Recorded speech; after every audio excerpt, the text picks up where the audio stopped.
بسم اللہ الرحمن الرحیم۔ ناظرین السلام علیکم، میں ہوں آپ کے میزبان صابر شاکر وفاقی دارالحکومت اسلام آباد سے۔ کچھ تازہ ترین خبریں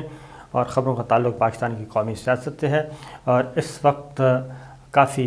کیا کہنا چاہیے نئی صف بندی ہو رہی ہے پاکستان کی سیاست میں، اور اس کی وجہ یہ ہے کہ بلدیاتی انتخابات کے نتائج آئے خیبر پختونخوا میں، اس کے بعد اپوزیشن جماعتوں نے بھی نئی صف بندی شروع کر دی ہے، اور پاکستان تحریک انصاف حکمراں جماعت نے بھی کافی کیا کہنا چاہیے اپنی وہ چارپائی کے نیچے جھاڑو پھیر رہے ہیں، اپنی منجی تھلے ڈانگ پھیرنا جس کو کہتے ہیں، وہ یہ کام کر رہے ہیں۔ وزیر اعظم عمران خان اس بارے میں تحقیقات کر رہے ہیں، اور ابتدائی رپورٹ ان کو پیش کر دی گئی۔ وزیر اعلیٰ خیبر پختونخوا کو بلایا گیا اور ملاقات ہوئی وزیر اعظم عمران خان صاحب سے۔ اس میں بھی ان سے پوچھا گیا کہ یہ سارا ماجرا کیا ہے، کیا معاملات ہیں، کیا نہیں ہیں۔ تو ان کو بھی جو وزیر اعظم عمران خان کو بھی جو رپورٹ پیش کی گئی وہ بالکل سطحی نوعیت کی تھی، اور اس میں اگین میں یہی کہوں گا کہ جو بنیادی مسائل ہیں وہ نہیں بتائے گئے، جو میجر پالیسی ہے وفاقی گورنمنٹ کی اس کے بارے میں کوئی تنقید نہیں کی گئی، اور یہی بتایا گیا کہ یہ جناب کوئی 2-3 ارکان قومی اسمبلی ہیں، کوئی 4-5 صوبائی ارکان اسمبلی ہیں، انہوں نے یہ حرکت کی ہے، اور انہوں نے صحیح طور پہ پارٹی کے ساتھ وفاداری نہیں کی، پارٹی کے امیدواروں کو سپورٹ نہیں کیا، اندر خانے انہوں نے اپنے گروپس بنائے ہوئے تھے۔ تو یہ سارے کا سارا ملبہ جو ہے وہ ڈالنے کی کوشش کی جا رہی ہے 2 قومی اسمبلی کے ارکان اور 4 صوبائی اسمبلی کے ارکان پہ، اور یہ بہت ہی میں نے بتایا تھا کہ یہ بہت ہی سکن سیو کرنے کے لیے بہت ہی آسان طریقہ ہے، کوئی 4-5 قربانی کے بکرے دے دیے جائیں اور وزیر اعظم عمران خان کو کہا جائے کہ جناب یہ ہیں اور ان کے خلاف اب کارروائی کی جائے گی۔ کارروائی کرنے سے کیا فائدہ ہوگا؟ لیکن وزیر اعظم عمران خان کو یہ بات نہیں بتائی جا رہی کہ معاملات نچلی لیول پہ عوامی سطح پہ گڑبڑ ہو رہے ہیں، اور اس کی بنیادی وجہ جو ہے وہ عام آدمی کی بات چیت کو نہ سننا اور اس کے ایشوز کو ایڈریس نہ کرنا ہے۔ ایک میرے سامنے ایک چھوٹی سی آپ کو بتاتا ہوں ہو کیا رہا ہے۔ یہ آپ کو معلوم ہے کہ پاکستان کا جو ہے زرعی 70%، 65% جو لوگ ہیں وہ زراعت سے وابستہ ہیں، اور اس کا ایک میں چھوٹی سی مثال دیتا ہوں، کیونکہ یہ ایک وفاقی کابینہ کا اجلاس ہوا، اس میں بھی معاملات جو ہیں ڈسکس کیے گئے، اور اس میں اگین کچھ لوگوں نے ہمت کی، کچھ وزیروں نے ہمت کی کہ وفاقی کابینہ میں بتایا جائے کہ اس وقت کیا مسائل ہیں۔ سردیوں میں گیس نہ ملے اور گرمیوں میں بجلی نہ ملے، یہ 2 بنیادی ضرورتیں ہیں، اور ایون لوگ کہتے ہیں کہ چلیں ملے، مہنگی ہی ملے لیکن ملے تو صحیح۔ سردیوں میں گیس کی لوڈ شیڈنگ شروع ہو جاتی ہے اور گرمیوں میں بجلی کی لوڈ شیڈنگ شروع ہو جاتی ہے۔ آج کل سردیاں ہیں، گیس کی لوڈ شیڈنگ ہے، اور جو مل رہی ہے وہ بہت زیادہ ہے، اور اس پہ کل کابینہ کے اجلاس میں یہ سوال اٹھایا گیا، اور وفاقی وزراء نے پوچھا کہ جناب کیا معاملہ ہے، آخر گیس کی لوڈ شیڈنگ کیوں ہے اور دستیاب نہیں ہے، لوگوں کے چولہے نہیں جل رہے، کھانے نہیں پک رہے، اور معاملہ کیا ہے؟ اس پہ خاص طور پہ وزراء نے گیس کی قلت پہ بحث کی، اور ایکسپورٹ انڈسٹری کو گیس سپلائی نہیں ہوگی تو برآمدات متاثر ہوگی، یعنی کہ ان بٹوین یہ پھنسے ہوئے ہیں کہ ڈومیسٹک کو زیادہ دیں یا انڈسٹری کو دیں، انڈسٹری کو دیتے ہیں تو ڈومیسٹک چیختا ہے، ڈومیسٹک کو دیتے ہیں گھریلو استعمال کے لیے دیتے ہیں تو انڈسٹری بیٹھتی ہے۔ تو وزیر توانائی نے بتایا کہ گیس کے ذخائر اور زمینی حقائق اور حکومتی اقدامات سے متعلق انہوں نے بریف کیا، اور بتایا کہ ایکسپورٹ انڈسٹری کے جو گیس ہیں ان کو بند کر دی گئی ہے، پروسیسنگ یونٹس کو گیس کی سپلائی جاری ہے۔ انڈسٹری کا دعویٰ ہے کہ 35% انڈسٹری بند ہے، جبکہ حکومتی سروے کے مطابق 95% انڈسٹری چل رہی ہے۔ اب یہاں پہ کیا ہو رہا ہے؟ اب اس کی وجہ یہ ہے کہ گیس انڈسٹری کو مل رہی ہے، اور وہ کسی بھی ذریعے سے، آپ اس کو چوری کہیں، آپ اس کو ملی بھگت کہیں، جیسے بھی کہیں، گیس مل رہی ہے، اور جو سروے ہے وہ بتاتا ہے کہ انڈسٹری چل رہی ہے، لیکن کاغذوں میں 30% چل رہی ہے۔ تو یہ ایک بڑا واضح طور پہ تضاد جو ہے وہ نظر آتا ہے۔ اسی طریقے سے جو بیڈ گورننس ہے، یہ چھوٹی چھوٹی مثالیں ہیں، یہ چھوٹی چھوٹی مثالیں جو ہیں، چھوٹی چھوٹی باتیں جو ہیں، اسی سے پتہ چلتا ہے کہ کون کیا کر رہا ہے۔ مسئلہ یہ ہے کہ حکومتی اداروں پہ حکومت کی رٹ نہیں ہے، اور اس کی ریزن کیا ہے؟ اس کی ریزن کچھ بھی ہو سکتی ہے، وہ مس انڈرسٹینڈنگ بھی ہو سکتی ہے، وہ گورنمنٹ سے ناخوشی بھی ہو سکتی ہے، اور وہ گورنمنٹ کی طرف سے بات کرتے ہیں کہ یہ بھی ہے کہ جی ضرورت سے زیادہ سختی کر دی گئی ہے، اور اس طرح اتنی سختی نہیں ہوتی، کہیں نہ کہیں سے تو معاملات چلانے پڑتے ہیں، یہ ساری چیزیں ہو رہی ہیں۔ تو یہ کل بحث ہوئی، اور لیکن یہ بات ذہن میں رکھیے کہ اس کے بارے میں ابھی تک کوئی وہ ایسا نہیں ہے کہ اس سے کوئی ایسا فیصلہ کیا گیا ہو کہ کوئی ریلیف حاصل کیا گیا ہے۔ اس کی ریزن ہے کہ بر وقت اقدامات نہیں کیے جاتے، بر وقت فیصلے نہیں کیے جاتے تو معاملات خراب ہوتے ہیں۔ چینی کی قیمتیں یکدم بڑھ گئی تھیں، اس کے پیچھے یہ تھا، ہمیں حالانکہ بتایا گیا تھا کہ چینی جو ہے وہ اس دفعہ نہیں بڑھے گی، کیونکہ گورنمنٹ نے فیصلہ کر لیا ہے چینی امپورٹ کرنے کا، اور لیکن اس کو جو ہے ریڈ ٹیپزم جو ہے وہ فائلوں میں ہی وہ چیزیں گھومتی رہیں، اور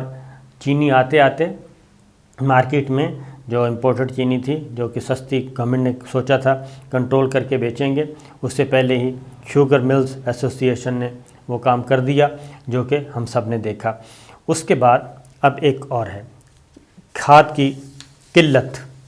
یہ پورے ملک میں اس وقت کسانوں کا مسئلہ تھا، اور کسانوں کو کھاد جو ہے وہ نہیں ملی، تگڑے ذمہ داروں کو ضرور ملی، اور لیکن جو چھوٹے کاشتکار تھے ان کو نہیں ملی، اور چھوٹے کاشتکاروں کا رقبہ جو ہے وہ متاثر ہوا، انہوں نے بغیر کھاد کے کاشت کی ہے فصل۔ اس کی ریزن یہ ہے کہ کھاد کی قلت، مصنوعی قلت تھی، یہ بات ذہن میں رکھیے، کھاد کی مصنوعی قلت تھی۔ پہلے تو ذخیرہ اندوزی کی گئی، اور ذخیرہ اندوزی کے بعد بظاہر یہ شہریوں کے مسائل نہیں ہیں، اربن ایریاز میں رہنے والوں کے یہ مسئلے نہیں ہیں، لیکن یہ 65% لوگوں کے مسئلے ہیں۔ 65% لوگ ہماری ملک کی آبادی کا جڑا ہوا ہے زراعت کے پیشے سے، بشمول میرے، اور اس میں گزشتہ سال جو ہدف مقرر کیا گیا ہے 2,73,00,000 ٹن کا ہدف تھا، اب اس دفعہ 3 کروڑ ٹن گندم پیدا کرنے کا ہدف ہے، لیکن ستمبر کے مہینے میں کھاد کی فراہمی کی جانی تھی، ستمبر، اکتوبر اور ایون نومبر، لیکن کھاد نہیں ملی۔ اور کیوں نہیں ملی؟ نہ ہی ڈی اے پی ملی، جسے ڈائی امونیم نائٹریٹ کے نام سے جانی جاتی ہے، اور یوریا، 2 کھادوں کی ضرورت ہوتی ہے۔ جو ڈی اے پی ہے وہ پر ایکڑ 1 بیگ ضروری ہوتا ہے بجائی کے وقت، اور یوریا کم از کم 3 بیگ کی ضرورت ہوتی ہے۔ اس سے زمین ذرا تگڑی ہوتی ہے، فصل اچھی ہوتی ہے، فصل اچھی ہوگی تو کسان خوشحال ہوگا، اور اس کا خرچے ورچے بھی پورے ہوں گے، اور منافع بھی ہوگا، اور وہ ملک کو گندم بھی وافر مقدار میں دے سکتا ہے۔ لیکن اس دفعہ یہ ہوا کہ باوجود شور مچانے کے کھاد نہیں ملی ان کو، اور ملی تو بہت مہنگی ملی، اور 60% ڈی اے پی آپ کو میں بتا دوں کہ امپورٹ کی جاتی ہے، اور سال کے وسط میں ہی عالمی منڈی میں جو ڈی اے پی اور یوریا کی قیمتوں میں اضافہ ہونا شروع ہو گیا۔ اور یہ جو کھاد ہے، یہ آپ کو بتا دوں کہ جیسے چینی سمگل ہوئی، آٹا سمگل ہوتا ہے، چینی سمگل ہوتی ہے، فروٹ آپ کا سمگل ہوتا ہے، سبزیاں سمگل ہوتی ہیں، اور اسی طریقے سے کھاد بھی بے حساب طریقے سے سمگل ہوئی، اور وسط ایشیائی ریاستوں تک گئی، افغانستان تک گئی، پڑوسی ملکوں میں گئی۔ اس کی ریزن کیا تھی؟ اس کی ریزن یہ تھی کہ لوکل مارکیٹ اور انٹرنیشنل مارکیٹ میں قیمتوں میں بہت فرق ہو گیا تھا۔ فار ایگزامپل پاکستان میں کھاد کی جو قیمت ہے یوریا تھیلا جو ہے وہ 1,800 روپے کا تھا، بین الاقوامی منڈی میں اس کی قیمت تھی 7,700، تو 9,500 روپے میں فروخت ہوا یہ تھیلا۔ 7,000 کا فرق تھا، صرف فرق 7,000 کا تھا، کہاں 1,800 روپے اور کہاں 7,700 روپے، اور یہ 9,500 روپے میں فروخت ہو رہی ہے پاکستان میں۔ سے آپ اندازہ کریں کہ جو 2,800 کی قیمت کی چیز جو ہے وہ 8,000 کا ایک بیگ۔ اور اسی طریقے سے پاکستان میں سونا یوریا اپنے معیار اور کم قیمت کی وجہ سے پورے وسط ایشیائی ممالک تک جو ہے اس کی جو ہوتے ہیں ذخیرہ اندوز، وہ سمگلنگ کرتے ہیں۔ پاکستان کا جو یوریا ہے وہ انٹرنیشنل معیار کا ہے، لیکن اس میں بھی سمگلنگ میں اضافہ ہوا، اور مڈل مین نے بہت کمایا، لیکن ملک میں یوریا سرپلس ہونے کے باوجود کسانوں تک نہیں پہنچی، تو جن تک نہیں پہنچ جائے گی، 65% آبادی متاثر ہوگی، تو وہ آپ کو کیا کریں گے؟ اور اس سلسلے میں مقامی حکومتوں کو اور ضلعی انتظامیہ کو، سب کو یہ چیزیں میڈیا میں بھی آتی رہیں، لیکن اس پہ توجہ نہیں دی گئی۔ تو اگین میں یہ کہوں گا کہ اب بلدیاتی انتخابات میں شکست ہوئی، شکست کے بعد ارکان قومی اسمبلی کے خلاف کارروائی کا فیصلہ کیا گیا۔ یہ چیزیں جو ہیں یہ بالکل عام نوعیت کی ہیں، اور اسی سے فائدہ اٹھایا جا رہا ہے، اپوزیشن فائدہ اٹھا رہی ہے۔ اور اس میں ایک اور چیز میں بتا دوں، ایک خبر آپ سے شیئر کرتا ہوں، تو یہ تو وہ ہیں وجوہات، جب تک ان کو ایڈریس نہیں کیا جائے گا تو یہ چیزیں اسی طرح سے پھیلتی جائیں گی اور قابو میں نہیں رہیں گی۔ اس پہ کوئی نہیں آ رہا ابھی تک بھی۔ اور اب آتے ہیں، آصف علی زرداری صاحب نے ایک دعویٰ کیا، اور وہ دعویٰ یہ کیا کہ ان کے ساتھ کسی ملٹری آفیشل نے، اسٹیبلشمنٹ کے بندے نے رابطہ کیا ہے، اور ان سے پوچھا ہے فارمولہ بتائیں کہ اس سے جان چھڑوانے کا کیا فارمولہ ہے ملک میں جو اس وقت چل رہی ہے، یا عمران حکومت۔ تو انہوں نے کہا کہ میں نے کہا کہ پہلے ان کو فارغ کریں خان صاحب کو، اور اس کے بعد۔ تو اس سلسلے میں جو ایک چیز آئی ہے سامنے، وہ بڑی واضح ہے، اور یہی چیزیں، اسی طرح کی چیزیں جو ہیں اب اپوزیشن جو ہے وہ اس کو ٹوسٹ کر رہی ہے، اور اس کو ٹوسٹ کرنے کا مطلب یہ ہے کہ وہ اشارہ یہ دے رہی ہے، بلکہ کچھ خبریں آنا چاہیے کہ جی اشارے آنا شروع ہو گئے ہیں اسٹیبلشمنٹ کی طرف سے، انہوں نے عمران خان کی طرف سے ہاتھ کھینچ لیا ہے، اور اب ڈیلیں ویلیں ہو رہی ہیں، یہ ہو رہا ہے، وہ ہو رہا ہے۔ اور یہ ہمارا بہت ہی آسان ایک نیریٹو ہے کہ جو چیز بھی ہے وہ اسٹیبلشمنٹ پہ ڈال دی جائے، اور یہ نہ دیکھا جائے۔ اور یہی تاثر، یہ میں آپ کو بتا دوں کہ یہ جو تاثر ہے، یہ پرسپشن، یہ ایوان کے اقتدار کے ایوانوں میں بھی یہ بات کنوے کی جا رہی ہے، باتوں باتوں میں، وہ جی دیکھیں یہ سارا کچھ اس لیے ہوا ہے۔ حالانکہ معاملہ یہ ہے کہ جس اسٹیبلشمنٹ کو میں جانتا ہوں، یا جنرل قمر جاوید باجوہ صاحب جو ہیں، وہ کافی حد تک کیا، وہ نواز شریف پہلے وزیر اعظم تھے، جن کے ساتھ جنہوں نے نواز شریف جنہوں نے ان کو اپوائنٹ کیا، دوسرے شاہد خاقان عباسی صاحب تھے، تیسرے وزیر، درمیان میں پھر کیئر ٹیکر آئے، پھر یہ وزیر اعظم عمران خان صاحب آئے، تو چوتھے وزیر اعظم ہیں۔ تو ان کی بڑی کلیئر پالیسی ہے، اور وہ یہی ہے کہ پولیٹکس میں انوالو نہیں ہونا، اور پولیٹکس کا کام، پولیٹیشنز کا کام ہے پولیٹکس کرنا۔ اور دوسرا یہ کہ آئین اور قانون کے اندر رہتے ہوئے وہ گورنمنٹ کو سپورٹ کرتے ہیں، آئین اور قانون سے باہر وہ بیونڈ دیٹ ان کا کوئی ایسا نہ پہلے پلان تھا نہ اب ہے۔ اب اگین میں یہ کہوں گا، یہ جو ہوئی بلدیاتی انتخابات میں شکست ہوئی، اس کو صحیح ایڈریس کرنے کے بجائے اب اپوزیشن ظاہر اس سے فائدہ اٹھانا چاہ رہی ہے، اور اپوزیشن اپنا سکور برابر کرنا چاہ رہی ہے، اور وہ کرے گی، اور وہ یہ تاثر دے گی کہ ہاتھ کھینچ لیا، اشارہ مل گیا، یہ ہو گیا، وہ ہو گیا۔ لیکن جو فیکچول اور ایکچول رپورٹ ہے وہ یہی ہے کہ اسٹیبلشمنٹ کے دروازے جو ہیں وہ اب بند ہیں پولیٹیشنز کے لیے اور ڈیلنگ ویلنگ کے لیے،